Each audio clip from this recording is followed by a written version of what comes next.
De snijnsopening is waarom op de agenda in Dantumediel. Nood de ChristenUnie uit de coalitie stapt is en er een nieuwe coalitie aankomt.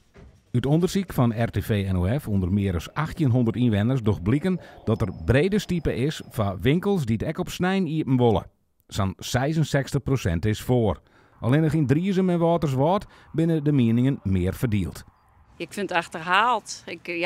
We gaan nu naar Burgum, Noord-Burgum. Dat is allemaal open. Dus het lijkt me niet meer van deze tijd om de winkels dicht te houden. Dus. 6 dagen is genoeg om te winkelen.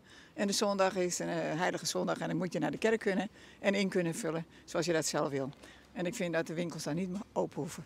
Bij Lietse ondernemers, liekers je bij het eethuisje in het winkelcentrum van Damwoord, binnen er zwargen. Ja, steeds ben we dicht. Want ja, we gaan al een gezin. Dat vind ik ook belangrijk om daar wat tijd om te gaan. En er komt naar bij dat je dan verder de hele week aan het werk bent. Gruttere zaken in Dantumediel, liekers dit tuincentrum in de Westreen, staan er oorzien. We binnen in Nederland ben met zoveel gemeenten.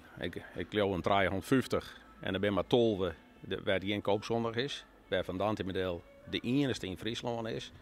Nou ja, en ik vind het eigenlijk net meer van deze tijd. De gemeente docht ook een eigen enquête. De uitkomsten daarvan worden in kwarten verwachten.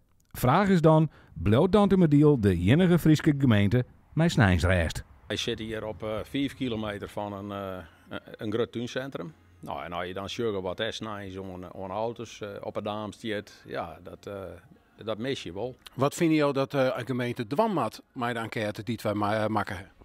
Nou, ik denk dat ze die zeer ter harte nemen moeten. Ik snap best dat er een groep in Dantumediel is die absoluut geen koopzondag wil.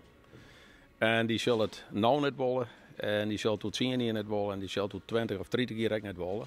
Maar ja, we leven in een verorende tijd. En ja, ik vind dat een groot gedeelte van de burgers van Dantumediel zegt, nou, jou het vrij, laat de ondernemer zelf bepalen. Nou, dan vind ik, ja, laat die ondernemer dan ik zelf bepalen.